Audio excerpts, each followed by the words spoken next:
नमस्कार, स्वागत है आप सबका। आप देख रहे हैं दूरदर्शन किसान। मैं हूं आपके साथ मीनाक्षी शोरान। कोरोना काल में आत्मनिर्भरता के नए अवसर, कृषि तकनीक और ग्रामीण विकास से जुड़ी तमाम नई जानकारियों के साथ आपका स्वागत है आत्मनिर्भर भारत में। सबसे पहले देखते हैं खास खबरें। भारत सरकार ने राज्यों और केंद्र शासित प्रदेशों को 16 करोड़ टीके अब तक निःशुल्क उपलब्ध करवाए। पीएम केयर फंड से 3 महीने में 500 ऑक्सीजन संयंत्र लगाएगा डीआरडीओ। पीएम केयर फंड से 1 लाख पोर्टेबल ऑक्सीजन कंसंट्रेटर खरीदे जाएंगे। मध्य प्रदेश और महाराष्ट्र में उपयोग के लिए रेलवे ने 22 अतिरिक्त कोच कोविड केयर के लिए तैयार किए। ऑक्सीजन एक्सप्रेस ने उत्तर प्रदेश, महाराष्ट्र, दिल्ली और मध्य प्रदेश में 510 मीट्रिक टन ऑक्सीजन पहुंचाई। और आइए अब खबरें देखते हैं विस्तार से।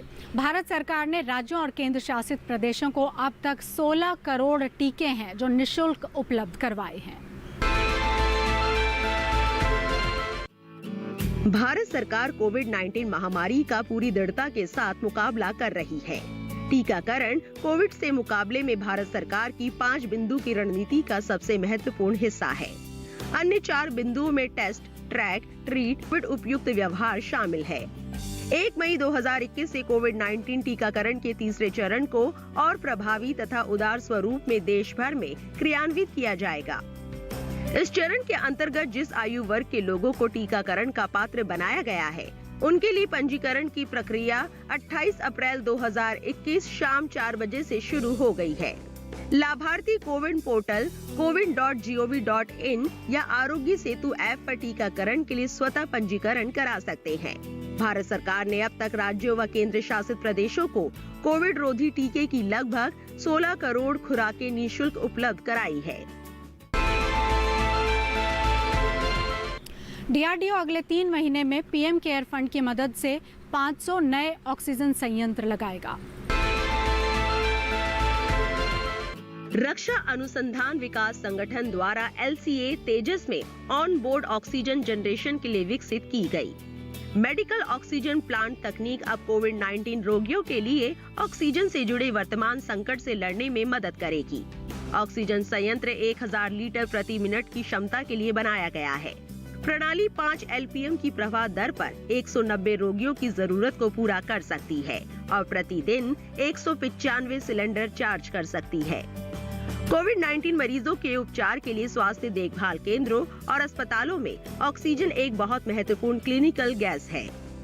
मेडिकल ऑक्सीजन प्लांट तकनीक 93+3% सांद्रता के साथ ऑक्सीजन उत्पन्न करने में सक्षम है, जिसकी सीधे अस्पताल के बेड पर आपूर्ति की जा सकती है या जिसका उपयोग मेडिकल ऑक्सीजन सिलेंडर भरने के लिए किया जा सकता है। ये वायुमंडलीय वायु से सीधे ऑक्सीजन उत्पन्न करने के लिए प्रेशर स्विंग एडसॉर्प्शन तकनीक और मॉलिक्यूलर सीए तकनीक का उपयोग करता है। शहरी और ग्रामीण क्षेत्रों के अस्पताल में कोरोना महामारी के दौरान ऑक्सीजन की आपूर्ति प्रदान करने के लिए MOP तकनीक उपयोग होगी। अस्पताल दूसरी जगहों से ऑक्सीजन मंगाने पर निर्भर होने के बजाय इस ऑक्सीजन संयंत्र के माध्यम से अपने परिसर में ही मेडिकल ऑक्सीजन पैदा करने में सक्षम होंगे। दिल्ली व राष्ट्रीय राजधानी क्षेत्र में लगाए जाने वाले 5 संयंत्रों के लिए स्थल तैयार करने की पहल की जा चुकी है। पीएम केयर्स फंड के तहत प्रति माह 125 संयंत्रों के उत्पादन का लक्ष्य रखा है। इसके साथ ही ये उम्मीद की जा रही है कि 3 महीनों के भीतर 500 मेडिकल ऑक्सीजन संयंत्र लगाए जाएंगे। और आपको ये भी बता दें कि पीएम केयर फंड से ही 1 लाख पोर्टेबल ऑक्सीजन कंसंट्रेटर्स हैं जो कि खरीदे जाएंगे। प्रधानमंत्री नरेंद्र मोदी ने पीएम केयर्स फंड से 1 लाख पोर्टेबल ऑक्सीजन कंसंट्रेटर की खरीद को स्वीकृति दी है।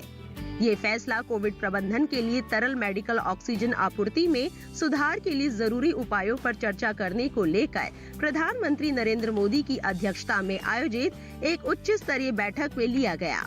प्रधानमंत्री ने निर्देश दिया कि इन ऑक्सीजन कंसंट्रेटरों की जल्द से जल्द खरीद की जाए और अधिक मामले वाले राज्यों को इन्हें उपलब्ध करवाया जाए। पीएम केयर्स फंड के तहत पहले से स्वीकृत 713 PSA संयंत्रों के अतिरिक्त आज की बैठक में भी पीएम केयर्स फंड से 500 नए प्रेशर स्विंग एडसॉर्प्शन संयंत्रों की स्वीकृति दी गई है। ये पीएसए संयंत्र जिला मुख्यालयों और टियर 2 शहरों में स्थित अस्पतालों में तरल मेडिकल ऑक्सीजन की आपूर्ति में बढ़ोतरी करेंगे।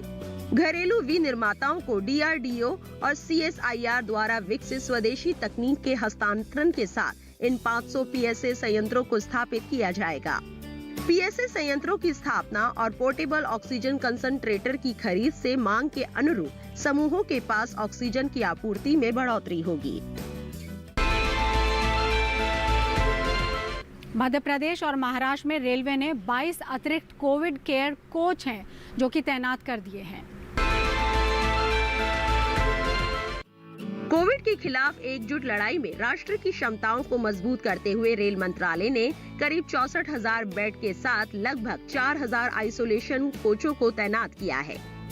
इन आइसोलेशन कोचों को आसानी से स्थानांतरित और भारतीय रेल नेटवर्क पर मांग के स्थानों पर इन्हें तैनात किया जा सकता है। वहीं राज्यों की मांग के अनुसार वर्तमान में कोविड मरीजों की देखभाल के लिए विभिन्न राज्यों को 2,990 बेड की क्षमता के साथ 191 कोच सौंपे गए हैं। मौजूदा समय में आइसोलेशन कोचों का इस्तेमाल दिल्ली, महाराष्ट्र, मध्य प्रदेश में किया जा रहा है।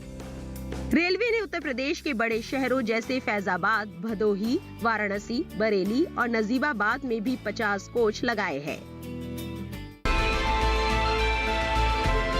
और अब आपको बताते हैं ऑक्सीजन एक्सप्रेस के बारे में, जिसकी मदद से मध्य प्रदेश, महाराष्ट्र, उत्तर प्रदेश और दिल्ली में 510 मीट्रिक टन ऑक्सीजन है जिसकी सप्लाई हो चुकी है।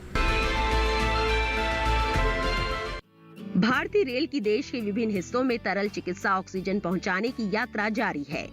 अब तक 510 मीट्रिक टन से अधिक तरल चिकित्सा ऑक्सीजन महाराष्ट्र, उत्तर प्रदेश, मध्य प्रदेश और दिल्ली में पहुंचाई गई है। अब तक की योजना के अनुसार प्रत्येक 5 टैंकरों की क्षमता वाली 2 ऑक्सीजन एक्सप्रेस विशेष रूप से हरियाणा के लिए चलाई जाएगी। मध्य प्रदेश ने आज सुबह 64 मीट्रिक टन से अधिक तरल चिकित्सा ऑक्सीजन के साथ अपनी पहली ऑक्सीजन एक्सप्रेस प्राप्त की है। मध्य प्रदेश के विभिन्न स्थानों पर इन टैंकरों को उतारा गया। इनमें जबलपुर में 1 टैंकर, भोपाल में 2 टैंकर और सागर में 3 टैंकर उतारे गए हैं। लखनऊ के लिए चौथी ऑक्सीजन एक्सप्रेस आज एलएमओ के 3 टैंकरों को लेकर लखनऊ पहुंचेगी। भारतीय रेलवे ने अब तक उत्तर प्रदेश को 202 मीट्रिक टन, महाराष्ट्र को 174 मीट्रिक टन, दिल्ली को 70 मीट्रिक टन और मध्य प्रदेश को 64 मीट्रिक टन तरल ऑक्सीजन पहुंचाई है। आत्मनिर्भर भारत में फिलहाल वक्त एक ब्रेक का है। ब्रेक के बाद भी कार्यक्रम जारी रहेगा। आप देखते रहिए दूरदर्शन किसान।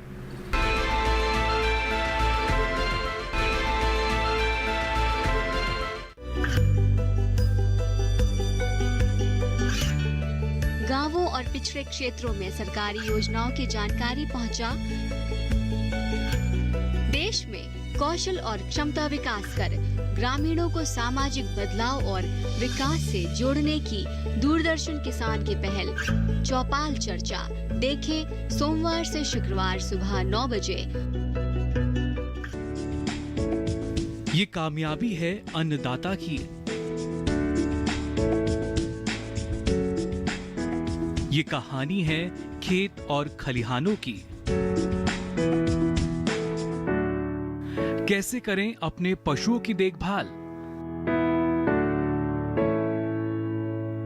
जानिए गांव-गांव के किसानों का हाल। देखिए गांव किसान सोमवार से शुक्रवार दोपहर 12 बजे सिर्फ डीडी किसान पर। ब्रेक के बाद आपका स्वागत है। आप देख रहे हैं आत्मनिर्भर भारत। गेहूं की खरीद जारी है और ये खरीद न्यूनतम समर्थन मूल्य पर की जा रही है और जाहिर है जब ये न्यूनतम समर्थन मूल्य पर खरीदा जा रहा है गेहूं तो इससे सीधा सीधा फायदा किसानों को हो रहा है। इसी से जुड़ी ये रिपोर्ट आपको दिखाते हैं। गेहूं की खरीद रबी विपणन सत्र आरएमएस 2021-22 के लिए हाल ही में न्यूनतम समर्थन मूल्य पर पंजाब, हरियाणा, उत्तर प्रदेश, मध्य प्रदेश, राजस्थान, उत्तराखंड, चंडीगढ़, हिमाचल प्रदेश, दिल्ली, गुजरात, जम्मू और कश्मीर राज्यों में शुरू हुई है।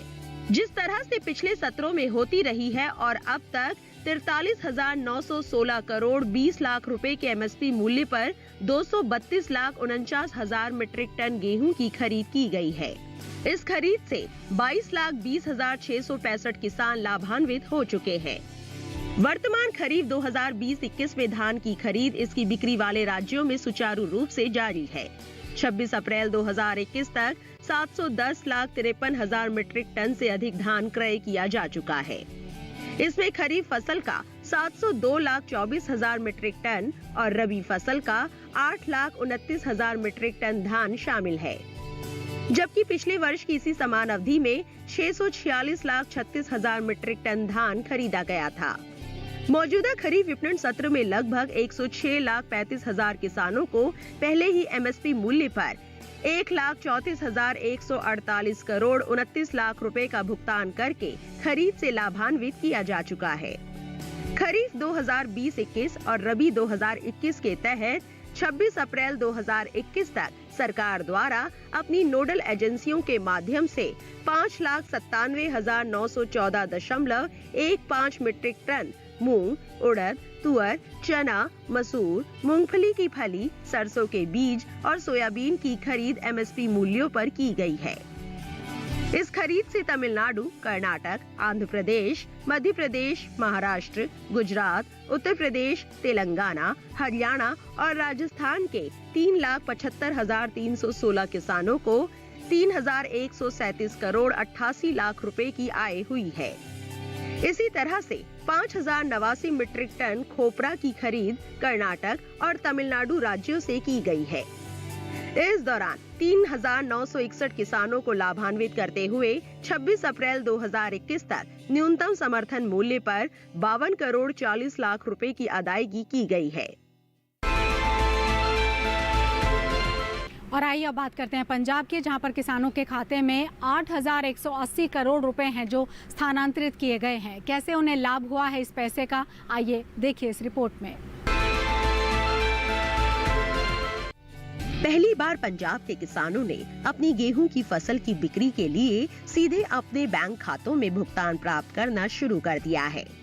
करीब 8,180 करोड़ रुपए पहले ही सीधे पंजाब के किसानों के खातों में भेज दिए गए हैं। 2021-22 की मौजूदा रबी विपणन सत्र में भारत सरकार ने वर्तमान मूल्य समर्थन योजना के अनुरूप किसानों से न्यूनतम समर्थन मूल्य पर रबी फसल की खरीद जारी रखी है। पंजाब, हरियाणा, उत्तर प्रदेश, चंडीगढ़, मध्य प्रदेश, राजस्थान एवं अन्य खरीद राज्यों और केंद्र शासित क्षेत्रों में गेहूं की खरीद तेज गति से चल रही है। 25 अप्रैल 2021 तक 222.33 LMT से अधिक फसल की खरीद की जा चुकी है, जबकि पिछले साल इसी अवधि में 77,57,000 मीट्रिक टन फसल की खरीद की गई थी। 25 अप्रैल 2021 तक की गई 222,33,000 मीट्रिक टन की कुल खरीद में से Punjab 84,15,000 metric ton, Haryana 71,76,000 metric ton और मध्य प्रदेश 51,57,000 मीट्रिक टन ने प्रमुख योगदान दिया है। करीब 21,17,000 गेहूं के किसानों को पहले से ही 43,912 करोड़ रुपए के एमएसपी मूल्य के साथ मौजूदा रबी विपणन सत्र में खरीद अभियानों से लाभान्वित किया जा चुका है। 25 अप्रैल 2021 तक पंजाब में लगभग 8,180 करोड़ रुपए और हरियाणा में लगभग 4,668 करोड़ रुपए सीधे किसानों के खाते में भेजे गए हैं। इस वर्ष सार्वजनिक खरीद के इतिहास में तब एक नया अध्याय जुड़ा, जब हरियाणा और पंजाब ने एमएसपी के अप्रत्यक्ष भुगतान का तरीका छोड़ते हुए भारत सरकार के निर्देशानुसार सभी खरीद एजेंसियों द्वारा किसानों के बैंक खाते में ऑनलाइन पैसे भेजने का तरीका अपनाया। इससे पंजाब व हरियाणा के किसान काफी खुश है, क्योंकि one nation one MSP one DBT के तहत पहली बार उन्हें बिना किसी देरी और काट छाट के अपनी फसलों की बिक्री के लिए सीधे लाभ प्राप्त हो रहा है। भारत में इस वर्ष गर्मी की फसलों के बुआई क्षेत्र में वृद्धि हुई है। इसी से जुड़ी हुई ये रिपोर्ट आपके लिए।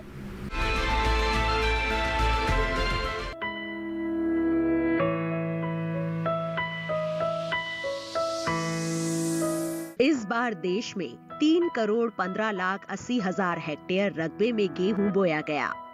80% से भी ज्यादा फसल कट चुकी है, यानी कटाई अब आखिरी दौर में है। राजस्थान में 99%, मध्य प्रदेश में 96%, उत्तर प्रदेश में 80%, हरियाणा में 65% और पंजाब में 60% तक गेहूं काटा जा चुका है। उम्मीद है कि हरियाणा, पंजाब और उत्तर प्रदेश में अप्रैल के अंत तक कटाई पूरी हो जाएगी। दालों की बात करें तो इस बार 1,58,10,000 हेक्टेयर में बोई गई दलहनी फसलों में चना, मसूर, उड़द, मूंग और मटर की कटाई पहले ही पूरी हो चुकी है। जहां तक गन्ने का सवाल है तो इस साल 48,52,000 हेक्टेयर जमीन पर गन्ने की फसल लगी थी। इसमें से छत्तीसगढ़, कर्नाटक और तेलंगाना में कटाई पूरी हो गई है। बिहार, आंध्र प्रदेश, महाराष्ट्र, गुजरात, हरियाणा, मध्य प्रदेश, उत्तराखंड और पश्चिम बंगाल में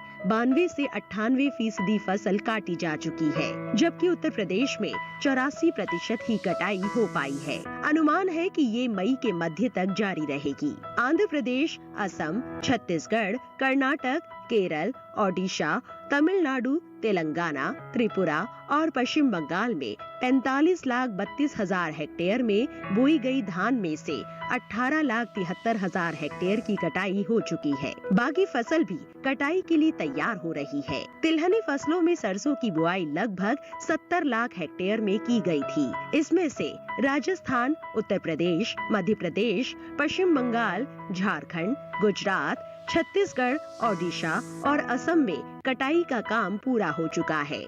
हरियाणा में भी कटाई लगभग पूरी हो गई है और पंजाब में करीब 77% काम हुआ है। मूंगफली की बुआई 7,34,000 हेक्टेयर में की गई थी। इसकी 62% से ज्यादा फसल काटी जा चुकी है।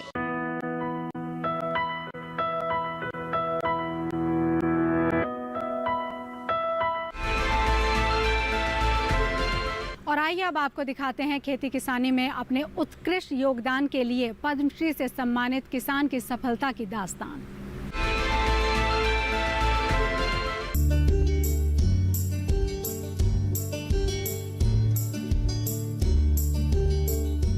अटेरना गांव के प्रगतिशील किसान पद्मश्री कंवल सिंह चौहान को इस वर्ष खेती के क्षेत्र में उत्कृष्ट कार्य करने के लिए सरकार ने पद्मश्री पुरस्कार से सम्मानित किया है।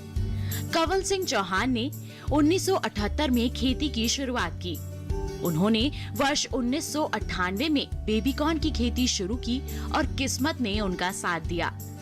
वर्ष 2014 में कंवल सिंह ने अटेरना में किसान उत्पादक समूह बनाया और अब वे स्वीट कॉर्न, बेबीकॉर्न को दिल्ली के आजादपुर मंडी, बड़ी रिटेल चेन, 5 स्टार होटलों में सीधे सप्लाई करते हैं। इस क्षेत्र में स्वीट कॉर्न, बेबीकॉर्न व मशरूम उत्पादन का श्रेय पद्मश्री कंवल सिंह चौहान को ही जाता है। गांव अटेरना के किसान कंवल सिंह चौहान भी आम किसानों की तरह कर्ज में डूबे थे। गांव में अपनी जमीन पर परंपरागत खेती को छोड़कर वर्ष 1998 में सबसे पहले मशरूम और बेबीकॉर्न की खेती की शुरुआत की। ये जोखिम कामयाब रहा और दोनों फसलों से उन्हें अच्छी आमदनी होने लगी और फिर वे अन्य किसानों के लिए प्रेरणा का स्रोत बन गए। कंवल सिंह किसानों को इस काम में जोड़ने लगे और उन्हें बेबीकॉर्न, मशरूम, स्वीट कॉर्न, मधुमक्खी पालन आदि के लिए जागरूक करने लगे। देखते ही देखते गांव के दूसरे किसान भी उनकी राह पर चल पड़े और अपनी आर्थिक स्थिति को सुदृढ़ किया। आज गांव की तस्वीर बदलने के साथ ही करीब 200 लोगों को प्रत्यक्ष तौर पर रोजगार भी दे रहे हैं। किसानों की आर्थिक स्थिति सुधारने के साथ साथ लोगों को रोजगार, स्वरोजगार के साथ जोड़ने की उनकी मुहिम के भी सभी कायल हैं। कंवल सिंह ने वर्ष 2009 में फूड प्रोसेसिंग यूनिट की शुरुआत की ताकि गांव में बेबीकॉर्न व स्वीट कॉर्न का उत्पादन बढ़े तो किसानों को बाजार की दिक्कत ना हो। लगभग 2 एकड़ में स्थित इस यूनिट में बेबीकॉर्न, स्वीट कॉर्न, अनानास, fruit cocktail, mushroom button, mushroom slice सहित लगभग 8 प्रकार के उत्पाद तैयार किए जाते हैं। फिलहाल इस यूनिट से प्रतिदिन लगभग 1.5 टन बेबीकॉर्न व अन्य उत्पाद इंग्लैंड व अमेरिका में निर्यात होते हैं। यहाँ वे टमाटर, स्ट्रॉबेरी की प्योरी भी तैयार करते हैं। आज वो खेती को व्यवसाय की तरह ले रहे हैं। युवाओं को रोजगार देने के लिए प्रोसेसिंग यूनिट लगा ली है। साथ ही युवा किसानों को कृषि की ओर अपना रुझान बढ़ाने के लिए प्रेरित भी कर रहे हैं।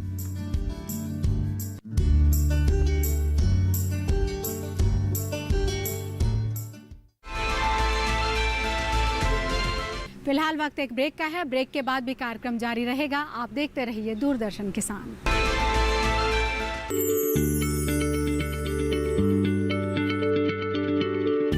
क्या आप किसी बीमारी से परेशान हैं? चाहते हैं डॉक्टर की सलाह? तो हम हैं आपके साथ। बताएंगे आपको जीने की राह।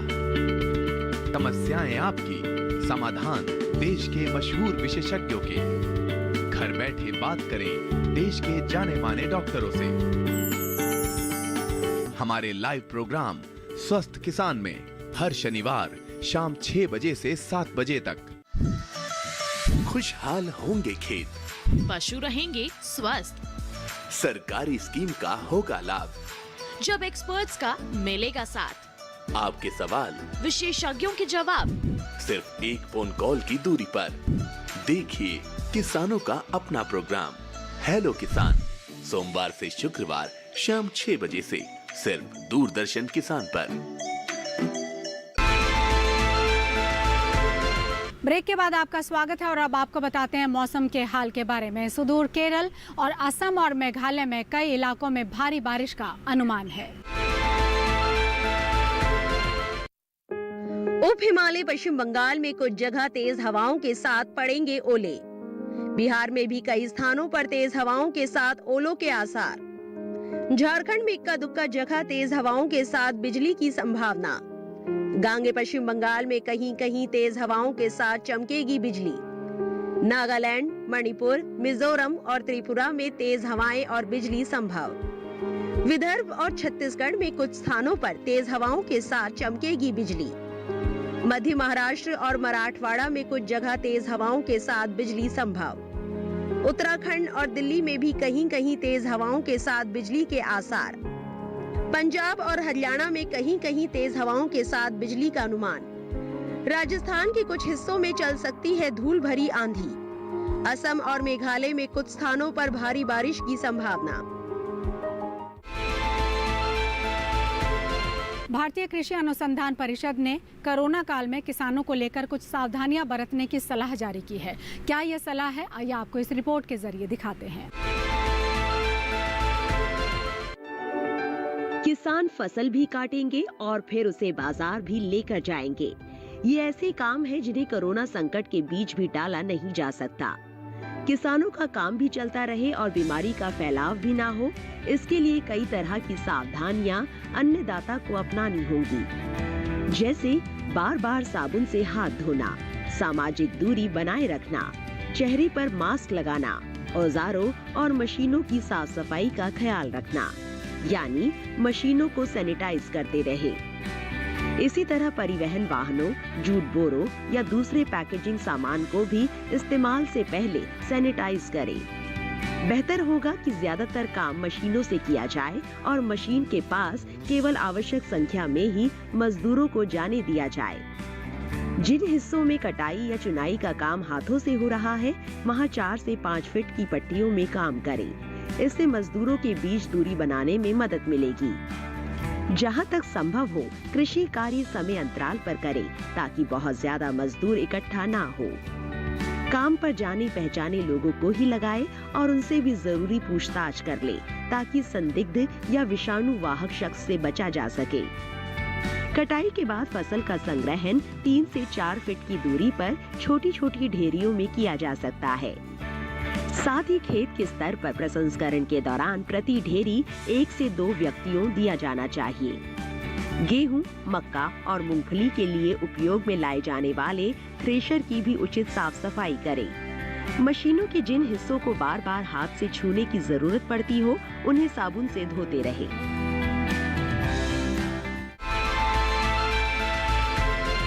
आत्मनिर्भर कार्यक्रम में आज के लिए इतना ही। उम्मीद करते हैं कि तमाम जानकारियां आपके लिए महत्वपूर्ण साबित होंगी।